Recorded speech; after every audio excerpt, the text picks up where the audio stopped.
Hello, and my name is Pete Rushmer, and I'm your host today of A Half Dozen Things podcast. A Half Dozen Things is a podcast for business owners just like you. Whether you're an underdog hungry for success, or you're already smashing it but want to continue to level up, we are here each week for you to get insight and learning from the very best in the business. No fluff, no BS, and no self-proclaimed gurus talking about how easy business or life is. Oh, so the red light is rolling, and welcome to today's episode of A Half Dozen Things podcast. I'm joined today by James Sale, who is the creator of Motivational Maps. James, it's an absolute pleasure to have you on the podcast, and really pleased. James and I have just been having a bit of banter about my Mr. Cantona shirt and how much of a fan we are of him. I'm not sure actually. Are you a football fan, James? Not really a football fan, but of course, living in Bournemouth, I have to support Bournemouth. Okay. But I've always had a soft spot for Manchester United, because I'm very, very old. And of course, I can remember the great George Best, Dennis Law, Bobby Charlton trilogy, European Cup. I can't remember now, it was 68 or 69, but sometime about that time. And there was a magic about it. And there was a big magic about all those kind of players. And Best in particular, who, was particularly outstanding. Absolutely. So, you can't not sort of go back to your youth when you think about these things. So I have a soft spot for them. So I'm there, but I'm in Bournemouth. They're a Premier League side. And I've got to be true to my hometown. Fair enough. I'm lucky because I live in Peterborough and Posh are rubbish, so they're in League One, so I can support Posh and support United, which is good. Right, James, it's an absolute pleasure to have you on here. And for the listeners, I'm going to get James to just do a bit of an introduction. It's really strange because James and I haven't had huge amounts of time to talk with each other, but I feel like I know him quite well because James and Bevis, who I've spent a lot of time with, having done my NLP practitioner, a master practitioner, and my motivational map practitioner, and various other courses with Bevis, who's worked closely with you, James. I feel like I know you a lot better. So if I'm overly familiar, that'll be why. So apologies, but I've heard lots of stuff, right? And I've read your book about maps in coaching and bits and pieces as well, which you co-wrote with James. You won't be too familiar with me, Peter, as long as you don't call me Ginger. Okay. Okay. I'll make sure I avoid that then. No problem at all. James, just for the benefits of the listeners, I've waffled for a bit. Tell me a bit about James Sale.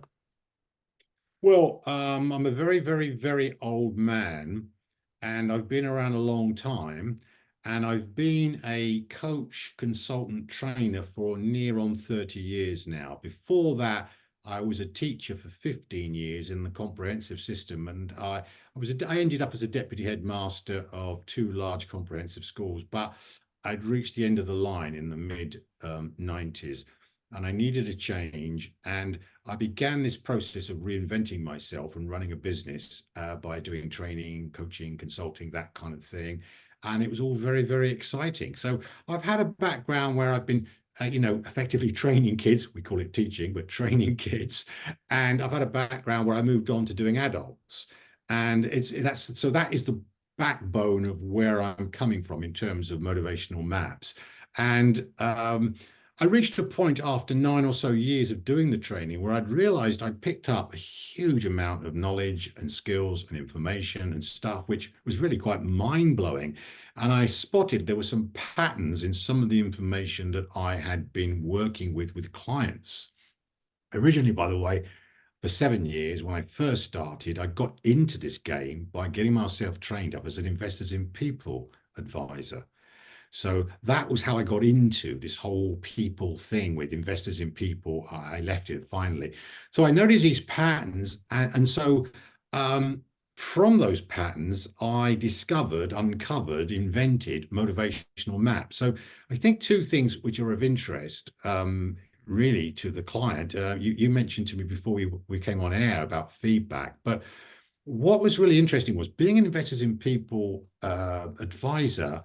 Every time I was with a client, and I actually was literally with, over a 7-year period, hundreds of clients for them, I had to have a feedback sheet. So I kept getting these feedback sheets. And one of the things I prided myself on personally was that I was extremely skillful and extremely knowledgeable, and I expected the feedback forms to tell me that. But actually, as often as not, they weren't saying, oh, James knows so much about communication skills. James really knows his stuff on appraisal systems. What they were saying was, it's really motivating. James says, a really motivating guy. We've had a room full of people and it's really motivating having James in. This word motivation kept coming up. And I actually wasn't thinking to myself, I'm trying to be motivational. I was just actually being motivational. But then, of course, when I looked at this, I thought, well, what does this mean? I'm being motivational. And then I found out um, to my horror and to my opportunity, both at the same time, was really what was motivation. Nobody seemed to know. There was no language for it. We need a language if we're going to have anything, and there was no metric for it.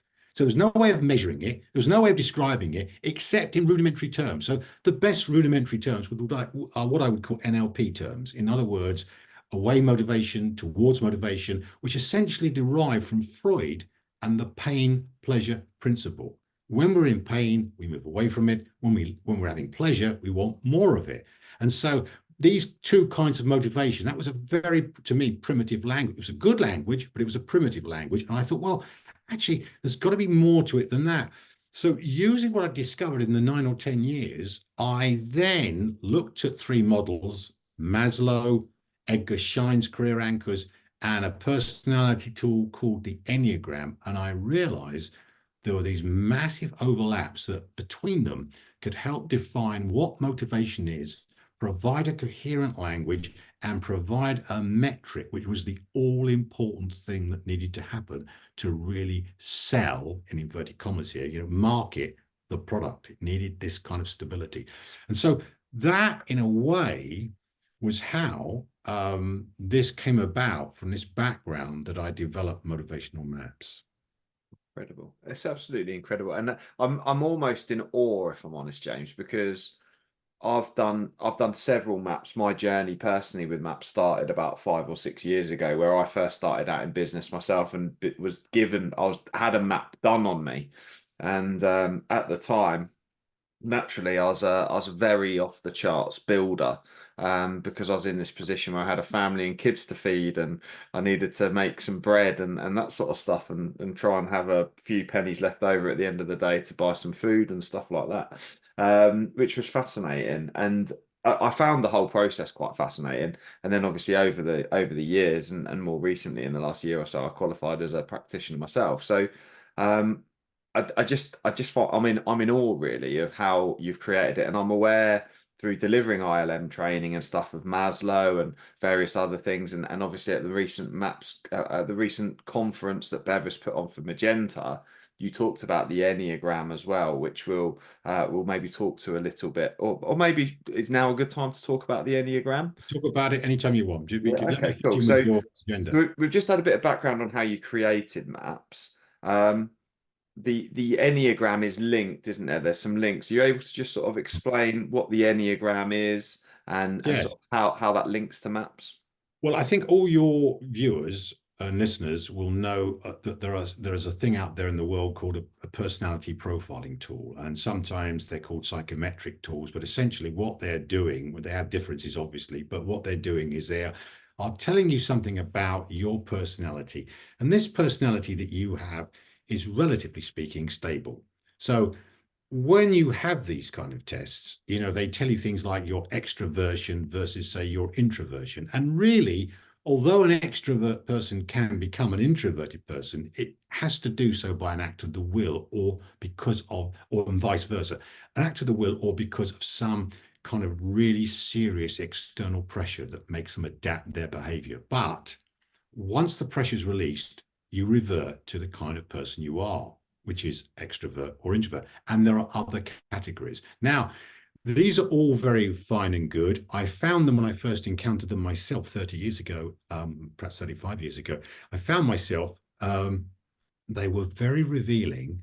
And I found that they were revealing in the sense in which I found out something about myself I did not know before. If you'd have asked me to predict what is my personality if we just take the 4 basic types, so there are various 4 types, 16 types. There are even much larger number of types of personality tools. But if you take the basic 4 types, then I found that I had actually incorrectly predicted who I was. Now, that was when you're a mature man, as I was in my 40s, thinking, how could I have got that so wrong? How could I have lived so many years and not known what my own personality type is? And once I realized what it was, it changed or started to change my behavior. So I am all for personality profiling tools, but 2 things. One is they tend to fix you. So when banks or big corporations do your personality type at interview, or when you're with the company, they tend to actually say, well, you're this type of person. And so they start stereotyping people into a kind of behavior that does not allow for growth, which I don't like. And the second thing is, all of these personality tools are all based on a even number: 2, 4, 16, 72. That it's all even numbers, which is great because in a way it goes right back to the Greeks. They were the Greeks, the ancient Greeks, 2,500 years ago, had the 4 humors: sanguine, choleric, all these things, melancholic, all these 4 humors that match the kind of 4 personality types we have now. Great. But the Enneagram is Greek for 9 points. It's a 9-point system. It's an odd number, which makes it really odd in comparison with all the other types. And in my opinion, only in my opinion, I'm not a scientist, I haven't done, a PhD on it, but in my opinion, it's by far and away the most superior of all the personality types, because it fixes you with a number. You're one of 9 numbers. But as the talk I gave for Bevis at Magenta indicated, there were 3 very distinct ways in which you could, as it were, escape from your number. You can't change the number, but you can grow. The whole thing is predicated on growth rather than on you are this type. So that to me was a really, really powerful model. And those 9 numbers are reflected in some way in the 9 motivators that I describe that account for or that are in the psyche of every single human being. Sure. That makes total sense. And then the beauty of the map for me, for those listening who have had maps, obviously you'll understand this, and those that haven't, make sure why haven't you had one? Make sure you get one, right? But what the beauty of the map is, it hasn't pigeonholed anyone, and I know because my map's evolved, it's grown or it's changed. It's changed and it's evolved. As I said before, I was a high builder profile, which is around material and wealth and that kind of stuff. Whereas actually I've got a largely blue top 3 preference at the moment around the growth factors. So high spirit and that kind of thing. And it's one of the things that I find fascinating about the maps is the levels. So a really good example, you talked very briefly earlier about the to and away from, and interestingly, spirit feels like, so spirit is around freedom and autonomy. And I'm highly motivated by those things as well as meaning and purpose. But interestingly, spirit I felt was a toward thing, right? I'm going toward freedom. But interestingly, one of the things I'm uncovering is actually maybe what am I trying to escape from, which is an away from tendency, which is very, very, it's like genuinely, I think I'm in awe of the genius of the map tool because of the levels at which it works, if that makes sense. There's so many levels. So when as you grow and develop on whatever your or anyone's personal development journey is, and as you get to really, I guess the journey is towards some level of self-mastery. But as you're working on yourself, which is never going to be done anyway, as you then approach your map, there's just so many levels to the way that you understand how you're being motivated at any given time. And I love this, the fact that on a disc profile, I'm red, right? And I'm just fixed, right? What, like you say, how does that go to serve me? in the way that I develop into the future. I tried loads of ways to be more yellow or to be a bit more blue and to maybe work outside of my comfort zone to develop myself. But ultimately, all roads lead back to me being a red profile. Yes. And I think in fact it's actually helped me in accepting that I'm a red profile. But interestingly, from a map or an Enneagram perspective, there's this flexibility, and I really enjoy that. I really enjoy seeing how that moves. And now that I'm a practitioner, I can do my map myself, and I'll look at it and go, "Oh, that's really interesting," because I see subtle shifts and balances and things like that as things happen and things progress. So, I guess the next question, obviously, we touched on the Enneagram there. I might probe you a little bit more on it in a bit, but what was your purpose? What was the vision behind creating maps? Well, you mentioned builder yourself. I mean, and you've mentioned spirit about yourself. I mean, I don't really know you at all, Peter. I've met you once at the conference, and we had a brief chat, and that was it. But clearly, in telling me that what you've told me already about the builder and the spirit rising up, these are profiles of people who are extremely maverick orientated. In other words, you are very maverick kind of guy, probably. I don't know the full profile, so I don't know whether something offsets that, but obviously very sales orientated and very, very persuasive because of that kind of energy that the builder and the spirit combined in the top three would give you. So it's really good to do that, but being fully aware that this will change and this will evolve.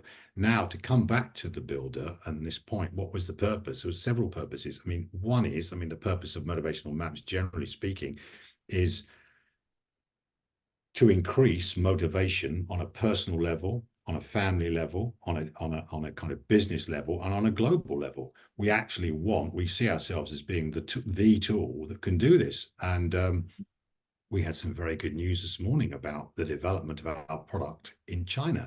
It's been fully translated into Mandarin. It's early days yet, but we heard some amazing news about how this could develop in a country so far away with such a different culture. And so what sounds really kind of like this is a mum and pop business. We're not IBM. We're not, one of the biggies. We're just this small little mum and pop business. But actually, how this can work itself out when you have really good people in the system who are really believing it and working is really important. But as a second reason, which is entirely commercial, to come to the build a bit at last, and it's this. When I left my job as a deputy headmaster, deputy head teacher at a comprehensive school, you've got a safe job. You're on a relatively good salary. You're on a very good pension, and you haven't got to worry about anything. And so to give that job up, you've got to be very confident about yourself and what your business proposal is, particularly if you've never been in business before. Now, I realized very quickly once I started this self-employment game that I was going to be destined to work forever. Because once I started the process, I was actually trading my time for money. And so, if I stopped working, the money stopped, the income stopped. So after 5 years of really enjoying myself and doing it, I suddenly thought, you know what? I need to develop a real business, not just a self-employment where I'm trading time for money. I need to develop a business where residual income actually is a core part of it. And so basically, the maps were not just an intellectual challenge for me and not just a kind of delight for me in terms of creating this thing I wanted to create. Creator, by the way, is my top motivator. But actually, I could see that it would actually solve a business problem for me, a really big business problem, that I could create a business that actually generated income, even if I wasn't delivering training or coaching myself. And when I created the final steps of the senior practitioner system, which was 5 years ago, no, 6 years ago, maybe, at that point, I said to the senior people, look, I won't do any, apart from occasional things I do, but I won't do any more regular work, because if we get any coming in, we'll pass it to you because you are now the senior people and we can do it that way. So I have effectively just been working on the business really for the last 6 years, working on the books, working on the business, working on developing stuff, rather than simply being always, today I'm in Swindon, tomorrow I'm in London, and then I'm in Nottingham, all that kind of stuff that you do on the road when you're a trainer and a consultant. Yeah, sure. Well, I was going to say I've had some week this week down in Oxford, off to Stoneleigh in Warwickshire, and yeah, it's all good fun. So, It I, is all good fun, especially when you're a young man like you, Peter. oh, I'm not, I don't, well, maybe I am that young, James. Maybe I am. But I suppose it's all perspective. James, tell me, it wasn't one of the questions I prepped you with, but if you don't mind, what is your profile then? Because I sort of see some expert in there. Is there some expert in Yeah, there? experts number two. Yeah. So, and it has changed. So when I Yeah. started in well, actually, I started before 2006, but it went online in 2006. Um, when I actually started, um, I was a spirit number one, Okay. and spirit number one, which is now number three. Okay. So creator is number one, expert is number two, and spirit is number three. And talking about, you know, your red personality type, theoretically, the correspondence of the red personality type should correspond with you having a high director. Mhm. And in fact, with my Enneagram type, it should also correspond with that. Actually, I'm a type 8, the Enneagram. Okay. But director is my lowest motivator. Yeah. Reason for that is because the personality has been overtaken by the 70% of us, which is about the self concept and our expectations, our beliefs about ourselves, inwardly directed, and our beliefs about the universe, outwardly directed. Mhm. So there's been a huge process for me of transforming who I am from the root personality type to another type of person that actually the motivators reflect, although they change and they will continue changing. And therein lies something really interesting because again, I'm the same, very low director. Very low director, whereas I've already got a team of 12 people, and actually I have a general manager already because I can't cope with it because I'm creator, spirit, builder. I enjoy building the business, but my role is not best at the head of the business, so to speak. I'm Well, that's happy very to good. lead it, but not to manage it. That's a really good thing. It would be madness for you to start actually having hands-on director leadership thing, because this is the thing that would drive you nuts. It drives me nuts. We're a business, incidentally, we're a small mom and pop business. We've made it a policy not to employ anybody. Yeah.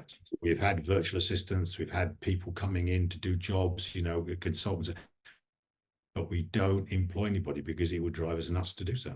Yeah, sure. And I think now raises a really good point when you just shared about your map as well, and what you were saying about the impact that the map has on people essentially, because I tend to always talk about maps in the context of business because being an entrepreneur, being somebody in business, I talk about it in that context. But this massively improved, and hopefully my dad's listening, right? Because one of my goals was always to make my parents proud, right? But it was very Oh, interesting. It helped me understand my relationship with my parents. My dad was a policeman for 30 years and retired, and I was brought up in an environment where it was get a job, get a career, stay loyal to that role. You'll end up, the sort of the mindset around that. And I always kind of butted up against that, not out of spite or out of rebelliousness, but it just didn't align with who I was. And I never really understood that. But through maps, that's helped me understand. So in maps, there's what's called a defender profile, which is around security and mm, stability and those kinds of things. And I can recognize that now on my map, that's not an important thing for me. For whatever reason, I feel I have stability and security or knowledge in my ability that if everything goes wrong tomorrow and what have you, I'll go and find some level of security and stability. I don't really understand where that comes from. I've never really thought too much about it. But interestingly, my parents are of an age or of a belief system or a belief mechanism where that's so important. And I guess that's potentially a historical thing. It's an upbringing thing. They've brought me up to feel freer, I suppose, than what they felt. I don't really know where that is, but that created some level of conflict. This fact that I was going off doing this thing, leaving a corporate job, similar to what you did, James, right? I left a corporate job. I was working for Volvo Trucks, lots of security, young family, and that created a lot of instability in going and creating a job. But it felt like this thing that I needed to do that I couldn't help doing. And understanding the map has helped me to understand that that's just the way I'm wired up, and find some sort of peace with it, I suppose. Hi, it's Pete from Flagship Partners. We're proud to sponsor a Half Dozen Things podcast. Flagship Partners help their clients become safer, greener, and greater through a range of consultancy and training services. We offer audits through to risk assessments, contracts through to support with managing your culture, all the way from mandatory training through to management training as well. So if you need any support, please do get in touch with Flagship Partners today.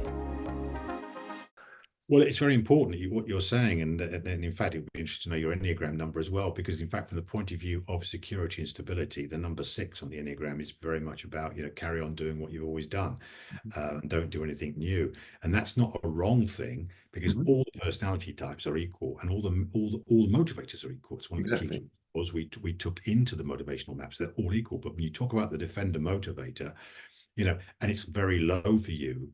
And then you talk about your creator as well in your top 3, which is a double whammy. So the defender motivator is risk averse, so that's low, but the creator motivator and the spirit are risk friendly.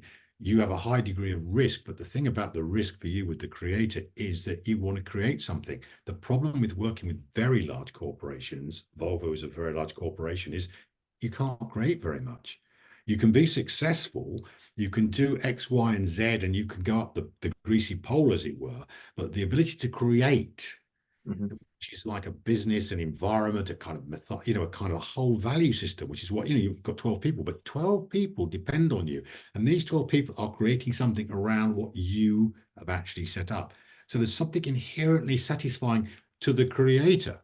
But if creator is your lowest motivator, you're talking poppycock. It doesn't matter. If defender's number 1 and creator's not is the lowest, then the real issue, the real fun time comes, and I've coached people on this, is when I've actually coached a finance director who had defender, creator 1 and 2, and they were equally scored, although we have an algorithm in our system that can actually work out which is more important to you. I mean, it's touch and go, but it's actually still important to know what's 1 and what's 2. We don't have 1 equal, we have 1 and 2. Yeah, sure. So this guy had both of them, and he wondered why the work wasn't going very well for him. Yeah, because he was actually being pulled in 2 different ways. So the actual coaching process took him through a process to actually enable him to see what he needed to do to get clarity about this internal conflict in himself. Yeah, sure. And that's one of the beauties of the map, right? This conversation's taken a very different path to the one I expected, but that's the beauty of this, right? But one of the common conflicts I've come across, and I guess through coaching, is you kind of end up attracting people that maybe have similar sort of challenges. But interestingly, I was working with a guy recently who had a spirit defender next to each other, quite high up the chart, and that there's such a conflict there. And I suppose that's a very easy one to explain for listeners, even if you're not familiar with maps. The spirit profile is around freedom and autonomy, and then you've also got a defender right next to it who wants security and stability. The two things are, as if anyone's ever thought about, oh, I'd like to go and be self-employed, but I'm really scared of leaving my job. That's kind of this inner conflict, right? These 2 parts. You have it. And that's what it so wonderfully describes, depicts, and how you can help people unpick what this means for them. What is the priority here? What is the next step that you can make that's going to meet both motivators simultaneously? Yeah, sure. Great point. And I just love that. So from a coaching tool perspective, it's an amazing tool to be able to pick up with such clarity and rich language around it as well, because I think that's the point you raised earlier that's so helpful for me, is that there's the language around the map enables us to speak in a way where anyone can understand motivation and have some level of resonance with the language you're using to help articulate, because I think that's one of the things when it comes to feelings and motivation. Essentially, in many ways, is a feeling, right? And then we struggle to find the linguistics and the resonance with each other to be able to properly communicate that. Whereas mapping gives a fantastic kit of tools and language for leaders and managers and coaches to be able to help support people to find the energy they need. Well, we'll come back to the word energy in a minute, but actually it's a very important word. But you're very right in what you're saying. Maps are making the invisible visible. And one of the things that most people don't seem to realize, particularly when they're builders. So this is not to criticize you because I've just admitted to you that I want myself to be a builder in some sense. But actually the really important things in life are all invisible. What is visible, your certificates on the back wall, your lovely, comfortable couch, your computer screen, it's all visible, but actual fact, what's really invisible are your values, love, kindness. It's invisible. Motivation. These are all invisible things, but they drive the invisible world, drives the visible world. So people who are only focused on the visible world actually do not understand the world at all, because it's all superficial, because what we see is superficial. But actually what we want to see, it's like a relationship, isn't it? If all you see is the body, oh God, hasn't she got a lovely body? Or hasn't he got a fabulous body? Oh, aren't they gorgeous? If that's all you're seeing, it might be fun when you're 19, but you're not seeing anything at all. What we really want to see with another human being is what's in the soul, what's really inside. And then when relationships get really intense, it's always beyond the barrier of just the physical body. There's something much more important going on. Well, that is what motivational maps that sounds highfalutin, but to a lesser extent, motivational maps is trying to do that in the workplace. Trying to x-ray somebody and say, well, here's what they're really looking for. This is their desires, their wants, this is what they're really craving. Now let's see if we can help them get that. But on the subject of energy, that's the other thing, of course, is that one of the discoveries we made with the maps, and I've done, is to say that, motivation is energy. It's energy. So the more we have of it, the better it is. Why? Because energy is life. To have more motivation is to have more life. And one of the side effects of that, which is interesting, which I'll just pass on to your viewers because they might find it interesting, to have this level of motivation, it's not a guarantee, but it's a big, big insurance policy against depression, mental problems, despair. Because when you're full of energy, you don't feel like that.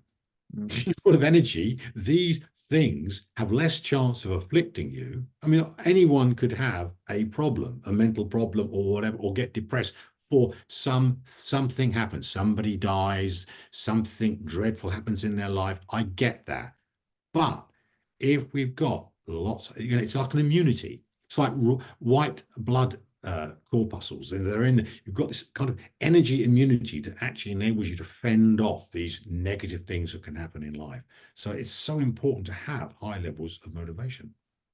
I absolutely agree with that, and it's so interesting, isn't it? Because I actually think, and one of the things that when I speak to people about the mapping process is that actually it improves well-being in the workplace. Exactly. That's exactly it. Because you're absolutely right. It enables leaders. One of the things that leaders and managers will do through default, through lack of understanding, they will do what the default that we all revert to, which that there is stuff wrong with it. But if no one's ever been taught otherwise, then they've never been taught otherwise. But we tend to treat people the way we want to be treated because that's the old way. That's the old way of doing things, right? I was brought up to treat people the way I wanted to be treated. What's interesting is as you evolve and you look at a map is, well, if I want to be treated as someone who likes freedom and autonomy and likes to create new stuff and likes to, have meaning and purpose in their work, and actually they're not that interested in, they're not that worried about risk aversity and things like that. If I treat everyone like me, I'm not going to be speaking very well to the person who is motivated by security and stability. There'll be a total disconnect. Yeah, well, you've made a very profound comment, and I'll say something a little bit risky now, but I'll say it for the sheer joy of saying it, and because your viewers want something a little bit off the wall. But you see, I mean, you're absolutely right, and I'm not just flattering you by saying I like you, Peter. You're a good guy. But what I like about you is you're a very grounded person. So when you talk about the maps, you're talking about this from the experience of somebody who's worked at Volvo and with trucks and with this and with that. And actual fact, in that very gritty environment, you can see how important the maps are. But we've got some fabulous coaches in Motivational Maps. You know, we've got over 1,400 users basically, which is a lot of people. But occasionally you come across, you know, a mapper who is a coach who's had a background. I mean, it's sometimes HR, it's sometimes something else, but actually they've not really been in the business world, and it's all growth. It's all growth. And actually, they have got an expectation that certain motivators, the growth motivators, are better than other motivators. And you know, and in a way, I sense that what they're doing when they get to go to their MD client is they're converting them to get to search, to make sure their searcher motivator is number one, because that's their number one motivator. In fact, when we did some research on the number one motivators of our coaches back in the day, quite a long time ago, it was like 40% had it as their number one motivator. Really? Now, so when you've got a kind of limited background on business experience, you can easily fall into the trap of thinking, well, searcher motivator is what we all want. We should all be doing searcher. Absolute tosh. Because if you look at the pyramid with the growth at the top, the achievement in the middle, and the actual relationship stuff at the bottom, that exactly corresponds with actually industry. Yes. There's a few people at the top who are in the growth. There's a load of middle managers who are achievement orientated. And actually your average worker whom you've got to relate to is in the relationship motivators, the defender, friend in particular, star as well, where they need those motivators fed. I actually think that a classic example of this mismatch from a major corporation in this country has been going on for years with the Royal Mail.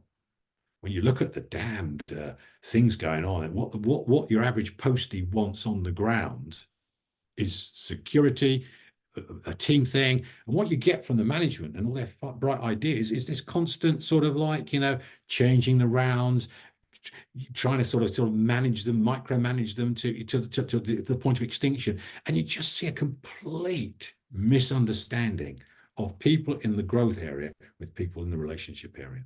Yeah, absolutely. Well, the fault is with the people at the top because they are responsible for the whole thing.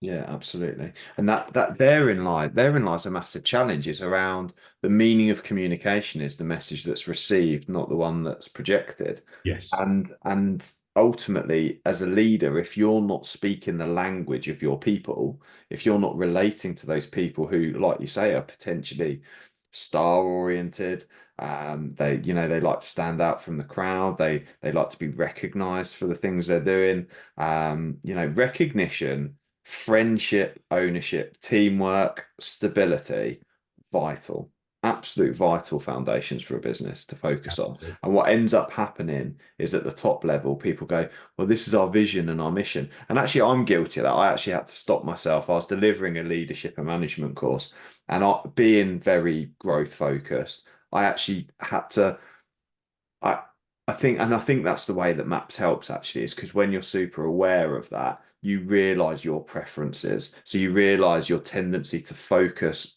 almost levels of importance on the things you find important, and realizing actually you really need to try your hardest. The way you need to focus on is actually towards the bottom of your map, because naturally that's where you focus least.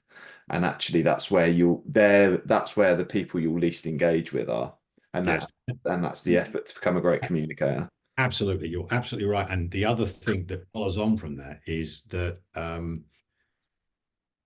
what I call the Achilles heel principle. So whether you're talking about the Enneagram, just to allude to that again, or whether you're talking about the maps, you know, your lowest motivator, sometimes it's your second lowest motivator, but actually has got a lot to tell you about yourself and your own personal development. So to be constantly aware that the lowest motivator too can be a real blind spot, not just for you personally in your own business, but actually when you meet other people who've got that as their top motivator. Yes. You know, it's a kind of moment of, you just don't get it. Why would anyone want to be a director? Why would anyone want to control things? Why do people want to do this? It's madness. Don't they realize that they're going to get a heart attack very soon doing all this control stuff? It's mad. So you kind of dismiss it. But in fact, on the contrary, you've got to start thinking this guy or this woman is a director motivator. It's my lowest. I've got to make a very special of empathy, imagination to try to understand where they're coming from so I can really support them. Yeah. Yeah, fascinating. That's actually really good feedback for me at the moment as well, to be fair. Very resonant with something that's going on right now. So that's true because director's quite low for me, right? So and actually when I think back to, very interestingly, when I think back to my working life, who did I clash with the most would be people who I felt were trying to micromanage me, because Yeah, you've exactly. director clashing with my spirit, which is yeah, which was really challenging. I'm Well, interested with say, I've got some good news, bad news for you. The good news is that I'm so glad that really resonated with you just that moment in time. That is really good news. The bad news is are the invoices in the post. I appreciate that, James. I'm getting coached. Those people that are listening are realizing I'm actually getting coached by James whilst delivering a podcast as well. So I appreciate that. Thank you, James. Anytime. I'm an old hand. Yeah, appreciate it. Should we touch a little bit more on the Enneagram? Because I think we've spent a little less time, so we'll sort of have a bit of a look at that, because I think it's really interesting. And I was introduced to it first of all post being trained as a practitioner in maps. And the first time I was made aware of it was very recently at Magenta's conference when you came and spoke about the Enneagram. Now, the most I really know about it, interestingly, was I went away fascinated, and I've done a couple of Enneagram tests, and I come out as a, I don't know, let's see if James can guess. Oh, am I putting you on the spot there? Oh, you are putting me on the spot. But let me just think it through. I mean, let me just think it through. So, the Enneagram is divided into three types as the maps are. So there's the heart types, Yeah. there's the head types, and there's the gut types. Yeah. So the instinct type. So I absolutely do not think you are a heart type. I could be wrong. You're not a 2 and you're not a 4. There is a theoretical possibility you could be a 3, which is achieve and lead. Achieve and lead is the strategy of the 3. Mm-hmm. Well, I don't think you are for several reasons, because the fact is with the 3 is that the heart types are all about image. Mm-hmm. And I feel in talking to you, you're not just about an image. I think there's something more than the image. Don't get me wrong, that's not a bad word to use. It's just that's how they are. So are you a thinking type? Well, you're definitely not a 5. You're not a 6, but you could be a 7, because the mantra of the 7 is be positive, whatever happens.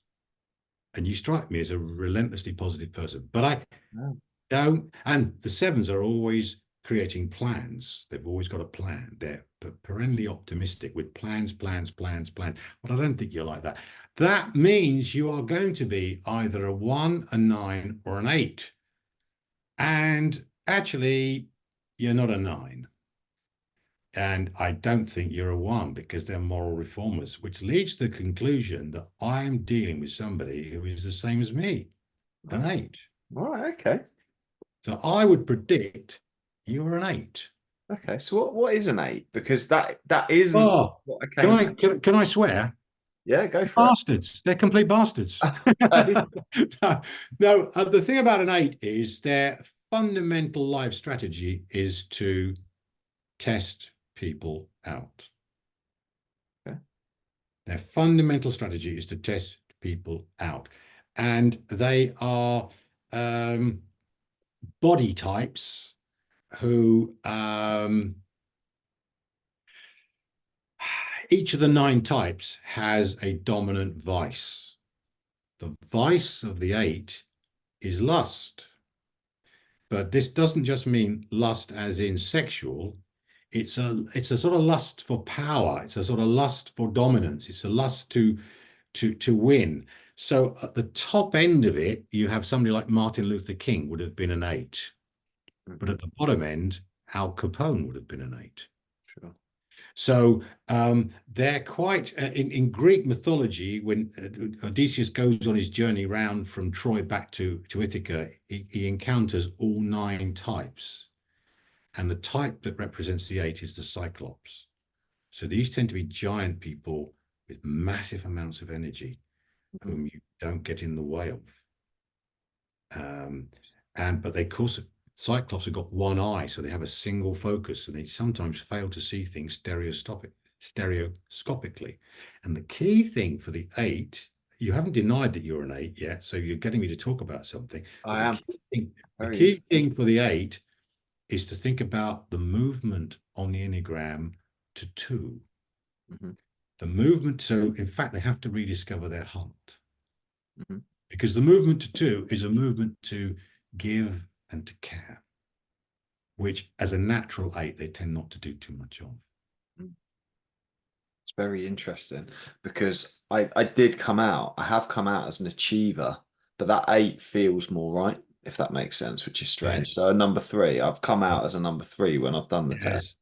And that felt like an old me, which is weird, isn't it? Or a Yes. different version of me. Well, It, of course, the number remains constant with the Enneagram, so it could be you are. I mean, the 3 would be, I think, um, the highest energy of the 8 of the 9 numbers. The highest energy type is the 8, but the most successful type is the 3, okay. and they're predicated. So people like Bill Clinton are 3s. Oprah Winfrey. America as a country is a 3 country.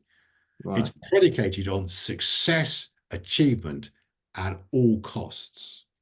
And the thing about the 3 is they are particularly good at groups and teams. They become figureheads. Figureheads other people follow. They're particularly good at it, whereas 8 don't necessarily do that. Right. Okay. They tend to be 8 tend to be more loners. Right. Okay. More But loners. that resonates with me though. So that's really interesting actually that I feel what would you suggest then if the because I do resonate with that 8. I do resonate with that a lot. I've just looked at it on my phone whilst you were speaking as well, and I was like, that feels right. That feels Yeah, like well, most of the tests that are out there, in my experience, are pretty inaccurate. okay. So, in fact, there are some leading Enneagram experts. Helen Palmer springs to mind. She's written several books, but who simply do not do these tests. They think they're completely wrong. The only way to find out what number somebody is to interview them. Okay. It's an oral thing where you ask them about themselves, and then by virtue of the answers, you can work out what they are. It's interesting from your perspective because there are 9 numbers. There's no exact opposite of when you say what's the opposite of an 8. The opposite is actually 3 and 4. Because the line on the circle falls directly in between. And similarly for every other number. So every other number's got 2 opposites. So it's quite funny. There's like 2 sides of a coin. You're not sure whether you're a 3 or whether you're an 8, but then in a funny sort of way that they're kind of connected by their opposition. They're opposite, but for me, for example, as an 8, I've been an 8. I've known it for a long time. I'm definitely an 8. But whereas I need to go to 2 for healing, if I start thinking about my business, I could look at the 3 and think about the 3 as my opposite and think there are things about the 3 I could learn from and do in my business that would make my business a lot more successful. I mean, I can't go into the detail of that now because it would be very personal, but actually it's also, kind of take too long to do it. But, I can learn from the 3. So the 3 could learn from an 8. And similarly, these opposite things tend to represent some shortfall in yourself. Excellent. I'm going to have a re-review of that because it was an online one that I did. I've not done the formal interview thing, so I think that's a really interesting learning for the listeners.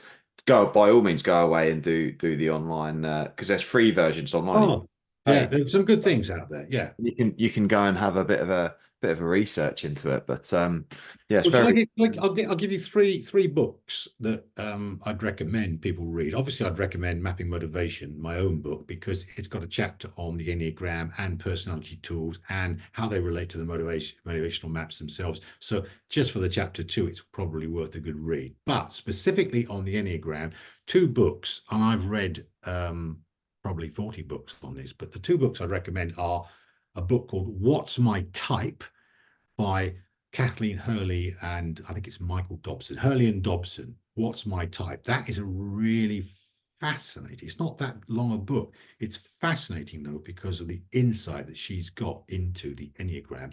And the other great book is The 9 Ways of Working by Michael J. Goldberg. He's a consultant in California, and he's really linked this less to the internal psyche, but more to how it applies in the workplace. And he's very, very insightful. So the 9 Ways of Working, Michael J. Goldberg, What's My Type by Hurley and Dobson. These are 2 great books that will give you massive amounts of insight into how it works. Fantastic.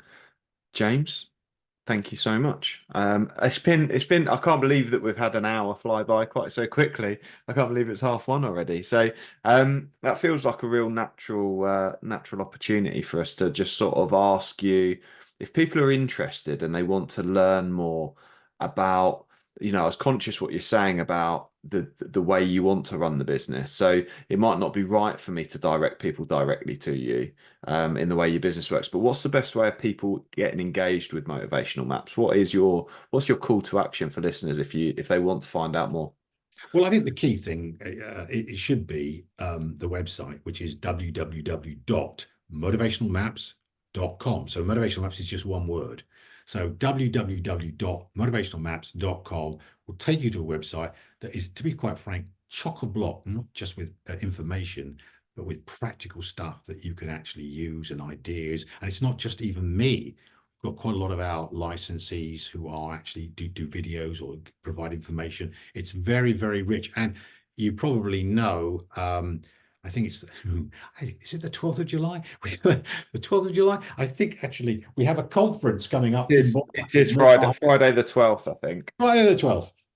We have a conference. You're going to be there. I'm going to be there. A load of people are going to be there. So actual fact, it's not expensive. It's a very low cost to turn up. It's at the Miramar Hotel, which in fact is Tolkien's favorite hotel. He used to go there every year for his holidays, Tolkien. It's a lovely hotel overlooking the beach and everything. So we have a conference on. So you'll find information about this on our website, and please feel free to come on and meet us all. And so much information we're going to be sharing on the day. Fantastic. And this podcast will be out just in time for people listening to be able to book on that still. So that'll be fantastic. James, you've been an absolute gentleman. Thank you for sharing your vast expertise and knowledge around maps. And I guess a big thank you to being the genius that helped create them or did create them. Thank you very much. It's been great talking to you, Peter. You're I'll repeat it. I like you. You seem a really great guy, and you seem like you're doing some great work as well. So you just got to carry on doing it and just going deeper and deeper into the mystery life, the mystery.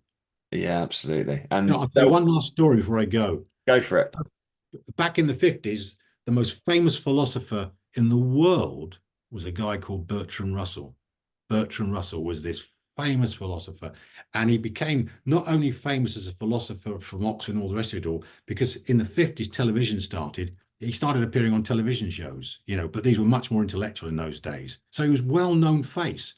And one day a taxi driver picked up Bertrand Russell from the BBC after a thing, and he knew he had Bertrand Russell, the famous philosopher, in the back of the cabin. Do you know what he said to Bertrand Russell? "What's it all about, Bert?"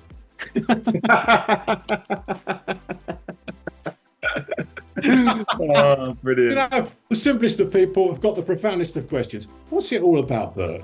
I love that so much, James. Yeah, it's a great story. What a story. Okay. James, you've been a gent. Thank you so much for sharing all your insights. Thank you. God bless. You take care. Thank you very much. Cheers. Bye. Bye-bye now. Bye-bye. I really hope you loved today's episode, and if you did, please make sure you subscribe and listen out for future episodes too. Please do share it across your social media channels. We hope to reach more and help more people. If you want to find out more about me, my name's Pete Rushmer. You'll find me across any social media channel and my business, Flagship Partners, and we're your partners in success across your business. Thank you. See you again soon.